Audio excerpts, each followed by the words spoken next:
उपचार या उक्तीप्रमाणे आपण स्नेहालयातील सर्व कर्मचाऱ्यांसाठी आज हेल्थ कॅम्पचं आयोजन केलेलं आहे। नमस्कार, मी संजय चाबुकस्वार।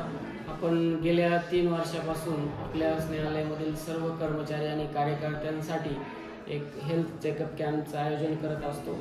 यामध्ये आपण सर्व प्रकारच्या बेसिक तपासण्या, त्याचबरोबर आयुर्वेदिक, होमिओपॅथी आणि जे जुनाट आजार आहेत त्याच्याही तपासण्या या ठिकाणी करत असतो।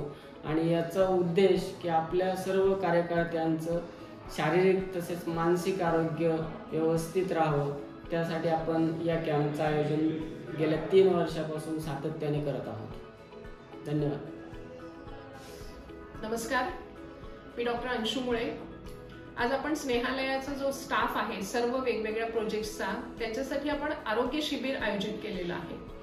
या शिबिराचं वैशिष्ट्य असं आहे की या शिबिरामध्ये आम्ही जे कोणी आहोत आयुर्वेदिक डॉक्टर्स आहोत, तर आयुर्वेदाच्या पद्धतीने पेशंटची, आपल्या सगळ्या स्टाफची आपण तपासणी करणार आहोत। त्यांच्या दिनचर्येमध्ये ज्या चुकीच्या गोष्टी आहेत त्या कशा रिपेअर करायच्या, प्रत्येक वेळी औषध घेऊनच बरं होण्यापेक्षा औषध घेण्याचीच वेळ आपल्यावर येऊ नये यासाठी खरं तर आयुर्वेद काम करतं। तर त्या संदर्भामध्ये आपल्या स्टाफमध्ये अवेअरनेस निर्माण करणं हा आमच्या आजच्या कॅम्पचा उद्देश आहे। हा camp Ayurved Vyaspeeth, NIMA women's forum, स्नेहालयाचं HR डिपार्टमेंट आणि केअरिंग फ्रेंड्स हॉस्पिटल यांच्या वतीने आपण हा आयोजित करत आहोत।